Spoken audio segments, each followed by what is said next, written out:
nuestro Poeta. gran invitado que no hablamos desde Desde la rebelde. principio de año, Desde la rebelde, sí. desde marzo. Lo tenemos en línea al poeta, filósofo, multifacético, como quien dice, Eduardo Sanguinetti. Eduardo, ¿qué tal? Cristian Taborda, Luis Icarelli.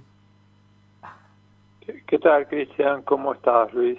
Bien. Buenas tardes de la Liga de Ingenuos, ¿no? Sí. Está bien. Eduardo, ¿cómo estás? Tanto tiempo acá. Bueno, Contanos. en el medio pasó la peste, ¿no es cierto? No pasó, no pasó. No. Es una endemia. Endemia, sí. Recuérdenlo, dejen grabada esta conversación. Es una endemia. Bien, vos sabés que en el flyer pusimos para, ¿no? como tópico, como disparadora, el charlar sobre la filosofía de la peste, y pusimos una obra de Poussin, ¿no? Sí, de Poussin. Bueno, Eduardo, te escuchamos a ver qué opinás sobre esto que está pasando. De lo que está pasando fue, a mi parecer, me hago cargo, lo siento desde octubre del año pasado que tuvo lugar en ese laboratorio chino, la instalación de este virus, ¿no? Como germen de discontinuidad en lo que hacía a la denominada normalidad del pasado, actúa cual bisagra. El COVID-19, pues se le denomina 19 porque quizás muchos no saben, ha nacido en el 19. El COVID-21 está por llegar, será la tercera ola. Viene a ser un medio y mensaje, un signo de finitud en nuestra vida, de seres mortales, ¿no? Me siento mortal, no inmortal. Con sentido de conversión, en signo de cierta santidad célibe que se podía instalar en la peste negra, pero estaba la posibilidad de acudir a lo trascendente, ¿no? Al temor a Dios, al más allá mejor. Y en este tercer milenio, con este virus instalado, en general la humanidad ya no accede ni a la oración ni al temor a ese Dios que parece que ha muerto. Entonces todo eso lo asimilo al demonismo como metáfora de la realidad, a una instancia, a un colapso que no le viene muy bien a los gobiernos y a este sistema, del cual no estoy en contra ni a favor, simplemente permanezco en él y actúo en soledad. Es un colapso en realidad, en el que afloran toda suerte de resurrecciones dogmáticas, acudiendo a las economías que caen, que se elevan. Entonces en el medioevo está ligada a la peste. Sí. Luego la tuberculosis aparece en el siglo XIX ligada al romanticismo, es curioso, ¿no? En el siglo XX el SIDA, cual retrovirus, y luego esto está ligado a la virtualidad. Nos estamos alejando de la Tierra, o sea, la virtualidad a sentados reales. Y bien, entonces hay una posible inteligibilidad que no necesita recurrir a ningún sentido, basta presenciar la cantidad de infectados, muertos, etcétera, que ya tenemos contacto con algunos, yo a través de teléfonos o virtualmente, de manera presencial no he tenido, pero sabemos que existe, ¿no? En un principio, al no tener contacto, se sentía cierta lejanía. Entonces, pareciera también que la muerte no conmueve ni conduele al pueblo, a la comunidad. Entonces, hay una especie de florecimiento de sepelios, cenotafios, en lo que yo llamo una auténtica primavera de la muerte eterna. Estamos todos unidos en la instancia de la muerte, eso nos une, pero parece que la humanidad no se asimila a esa instancia en este tiempo de pandemia. Un pandemonio, ¿no? Como dicen algunos. Claro, o sea, en la cual muchos entraron en pánico, otros en depresión, estado depresivo, otros simplemente se rebelan, entonces intentan enfrentar lo espectral, en realidad, ¿no? Es decir, es un momento que cristaliza todos los fines. Entonces los proyectos liberadores, no sé de qué modo se pueden dar, ¿no? Escuché un poco el diálogo anterior, el final del diálogo, cuando se habla de cultura popular, o cultura, toda cultura es popular, o sea, en realidad, pero no sé de qué modo puede instalarse el gran problema cultural en la actualidad, que en realidad consiste en establecer fórmulas para relativizar lo relativo, que se ha vuelto absoluto. O sea, ejecutar un segundo contragolpe constitutivo de discontinuidad en lo que hacía nuestras vidas. Creo que los que están gobernando, los políticos, no asumen. No voy a hablar de gravedad, tampoco me voy a quejar como suelen hacer en realidad desde los medios de desinformación, ¿no? Rendidos a los pies de imperios en putrefacción, porque justo se estaba hablando de la importancia de las elecciones de Estados Unidos, en las cuales los dos candidatos son similares, son dos gerontes que de pronto no van a mirar al sur, es decir, no sé de qué manera. Puede llegar a ser el imperio, como el imperio romano también tuvo su peste, pero no tiene ninguna importancia ya porque todo está en juego, en un ajedrez humedecido, donde las piezas han caído, las líneas han borrado, todo se ha vuelto bárbaro en ese sentido. Y es un detalle mayúsculo que hay que, frente a la vacuidad que nos presentaba la antigua normalidad de una vida en la cual tener era ser, yo creo que quien se asimila a ese concepto simplemente no es nada. Lo pienso desde siempre. Es decir, entonces los campeones de la servidumbre, es decir, los pueblos condenados a las diversas tendencias, al hambre y a la indigencia perpetua, no tienen más participación que quejarse, levantar banderas con imagen del Che Guevara, que sí fue un luchador, ¿no? Y fue un hombre apasionado, pero no llevar a cabo el acto. Y dentro de la pandemia hay pancartas que tapan el tema del COVID-19, como pueden ser las noticias de último momento, como esta semana fue en el campo de esa gente, chévere, y la movida de Grabois, es decir, me pareció un tanto torpe realmente. Yo he escrito en un libro, en un ensayo, por supuesto, que no lo permitieron, la instalación de comunidades a lo largo y ancho de Argentina, autorreplicantes y autodeterminantes, para los sin techo, los hambrientos y los que con deseos de trabajar, lógicamente. Me remito a esto porque esto fue en el año 2000. En el 2000, hace ya 20 años. En el año 2000. ¿Cómo, perdón? Hace ya 20 años, sí. Exactamente hace 20 años, sí. En el cual había una frasecita que había instalado que era ser para hacer. Lo llevé a cabo con un psicoanalista belga que instaló la dieta ayurvédica, no sé si la conocen, sí, en Argentina. Entonces, esa comunidad comenzó a funcionar, pero a instancias de la Sacrosanta Iglesia, Opus Dei, etcétera, nos demonizaron, estigmatizaron. Una buena actitud para sacarte de juego. Es decir, funcionaba fantásticamente y había un grupo colegiado que imponía criterio acorde a su capacidad de idoneidad.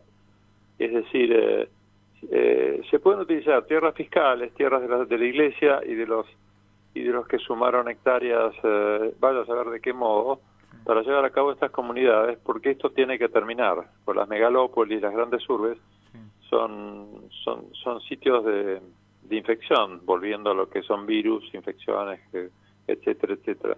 Además hace bien vivir en contacto con naturaleza, lo he hecho mucho tiempo. Y a lo largo de Argentina pueden instalarse estas comunidades. Hay gente que sobra en los distintos anillos del conurbano, como para que se conformen estas comunidades. Tiene que haber coraje en la clase gobernante. Si no existe coraje no se puede llevar a cabo nada. Con miedo no se lleva a cabo nada. Y lo único que noto es cobardía. Es cobardía de ambos lados, ¿no? De la denominada oligarquía, burguesía pudibunda o lo que sea. Porque desgraciadamente la clase media se suma a el tema de la propiedad como un derecho inalienable, etcétera. En la naturaleza no hay propiedad privada, y en esto lo que digo no me vuelvo ni trotskista ni comunista, yo soy un iconoclasta. Luis lo sabe muy bien y creo que vos también, Cristian, en cuanto a esto. Y en cuanto al COVID, nos hace permanecer sumergidos en un presente, en una oscura moralidad de acontecimientos que superan la inteligibilidad de nosotros mismos y de los poderes, para qué decirlo, ¿no? Es que no te dejan salida, porque siempre te están informando, te cierran, no podés salir, a las 12, a la 1 te cierran los negocios, no tenés transporte, bueno, te tenés que mover por tus medios, y de noche te obligan a cerrar los negocios. Es decir, hay una guerra. Claro, hay una guerra silenciosa, claro, en la cual que está firmada en una nueva e ineludible condición, frente a la que debemos generar nuevos esquemas de comportamiento, quizás más ricos, más flexibles, ¿no? Cuanto más compleja y delicada se presenta la situación, porque es muy delicada. Y sin la sumisión o la complacencia que a esta le corresponde solicitarnos. Pero ¿quién puede ser capaz de llevar a cabo tal prodigio? Esa sería la épica de este milenio, de este tiempo, frente a este COVID. Ahí está. ¿Cómo salimos? ¿Cómo buscamos la libertad? Que es una cosa que estamos encerrados y no podemos encontrarla, ¿no? En principio en nosotros mismos, en nuestro universo interno, porque antes de la presencia de este COVID no veía mucha gente libre, te voy a ser honesto. O sea, había libre de ir a un shopping o de comprar algo o cambiar el auto. O sea, tenía libertad en instancias que marcaban las tendencias, pero eran de una vacuidad y a la que las hordas se sumaban, que realmente era patético. Luego el servilismo del proletariado, y voy a ser muy duro con lo que digo, realmente me llama la atención, porque frente a instancias límites en las cuales ya no tenés ni para comer, ni dónde vivir, y bueno, jugate entero, hermano. Es decir, hablo de este modo porque es el modo que hay que hablar, porque es demasiado humano frente a nuestra condición, de la cual renegamos hace bastante tiempo. Es que nos habíamos acostumbrado a una vida cómoda, ¿no? Como vos decís, sí. Lo importante era tener y te formaba el ser. Sí, la libertad de consumir existía. Claro, entonces el que basaba su vida en tener y no es ser, simplemente no era nada. Bueno, lo sentí desde niño esto, te soy honesto, a pesar de que mi familia vivía de manera opulenta, me da cierto asquito, ¿no? Entonces lo que nos concierne es justo la lucha de la vitalidad, en este caso, contra la academia, porque también los principios que marca la academia o la universidad, yo habiendo pertenecido a ese grupo, porque en cierta manera me habilitaba para poder participar de foros y congresos y lanzar mi palabra en antípoda a lo que se manifiesta de modo especulativo y oportunista. Entonces lo dialéctico contra lo escolástico, lo fluido contra la esclerosis, quizás tendría que ser una primera norma, ¿no? El comportamiento, que no veo que se está aplicando, lo siento muchísimo. Veo a la gente desesperada, entran en shopping, se hacen colas, o sea, hay temas que se pueden arreglar de modo muy rápido. En situaciones drásticas, pues estamos viviendo una situación y una experiencia límite. Sí, yo digo que esta es una guerra, una ingeniería social, que es una guerra que tenemos que afrontarla desde el lado espiritual, porque desde el lado mental o psicológico ya nos tienen cooptado. Entonces, exacto. Tenemos que ser una guerra espiritual.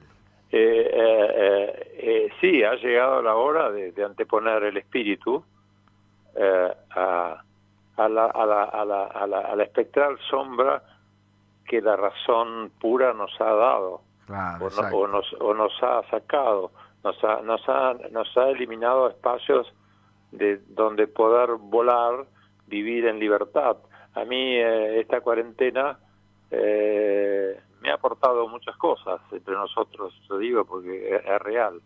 Entonces, no más. Bueno, en este momento hay cierta normalidad en las calles, viendo gente que transita, pero reincidir en rutinas de la anterior normalidad que me resultaban ya fatales para la comunidad, y vos, Luis, lo sabés porque ya hemos hablado, en ese sentido me revelaba ese modo de vida. Sí. Frente a no creo que es una solución la instalación del COVID para solucionar el anterior modo de vida, pero tuvimos la oportunidad de hacerlo y no lo hemos hecho. Y es decir, la humanidad no lo ha hecho. Entonces hoy se debate entre el pánico, el temor y luego los portadores irresponsables, ¿no? Que en principio fueron los turistas depredadores. Para mí el turismo es depredador, nunca fui turista, no me agradan los turistas, ni los japoneses de la década del 70 que sacaban fotos al Partenón, ni luego, porque hay turismo de muchos tipos, eso lo saben, turismo sexual, el turismo... porque hay turismo sexual, hay gente que no lo sabe, ¿no? Para cazar animales, sí. El turismo que en general es depredador el turismo, o sea, es una gran industria. Entonces la desesperación por vivir esta temporada de verano que va a ser espantosa, a mí no me afecta demasiado, te soy honesto, pero sí va a afectar a los que les salte cierta ansiedad por querer vivir esas rutinas un poco espantosas y aburridas que tienen, ¿no? Hablo de los que van acá a los lugares cercanos, o a los que no van a poder ir al Uruguay paraíso fiscal, es decir, se van a contentar con la costa, con barbijos en la playa que no van a usar, etcétera, porque la autoridad ya no representa nada y no existe, es decir, y lo digo sin piedad en este sentido, porque soy naturaleza y la naturaleza, y ustedes también, y la naturaleza no tiene mucha piedad. Pues no cabe piedad para aplicar en este momento, porque el COVID no tiene piedad. Es decir, entonces habría, y algo que me da cierta tristeza, que me provoca cierta tristeza, son los niños, ¿no? La infancia. Muy dolorosa.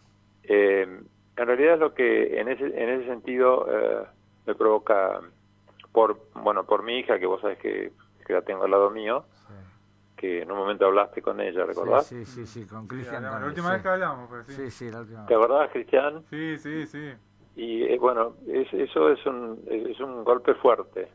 Cuando la veo tomando clases de manera aplicada, por Zoom, hablar con sus amiguitos a través de una tablet, ¿no?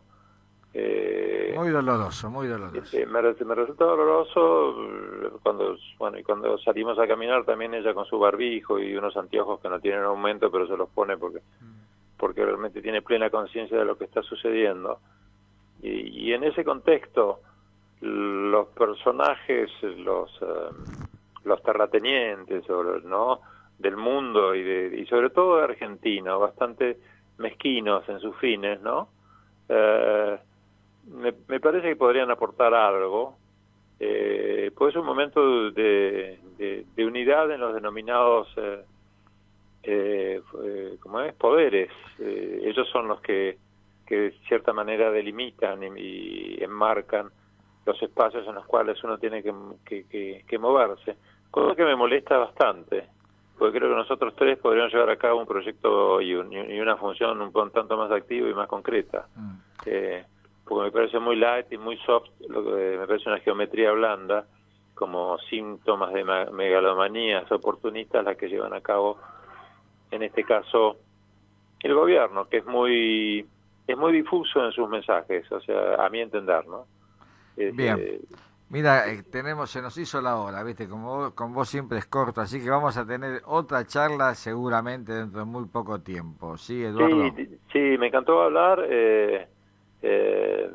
con ustedes. Espero haber aportado algo. Mucho. Sí, un placer escucharte, la verdad que te escuchamos atentamente. Y vamos a la guerra espiritual, ¿sí? Y Vamos otra, claro, aunque sea como un ensayo de solución personal, ¿no? Sí.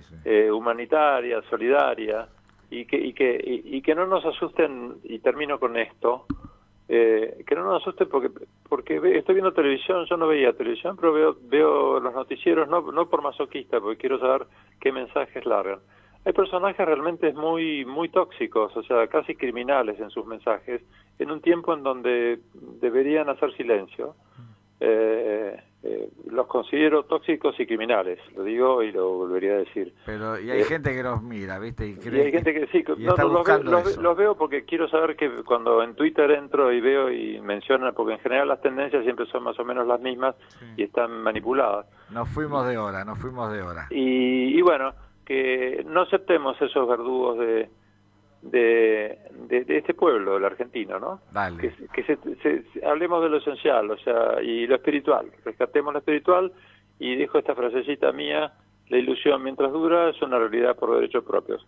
Aferrémonos a esa ilusión. Les mando un abrazo muy fuerte, cuídense mucho y seguimos con nuestros diálogos abiertos a la hora de ya no de la siesta, ¿no? De la tarde. Un cariño. Abrazo, Eduardo, un lujazo. Bueno, somos Siempre Nos Mienten, volvemos el martes, disculpanos que nos pasamos con la hora. Dale, un abrazo. Son mi mediático, son mi vida.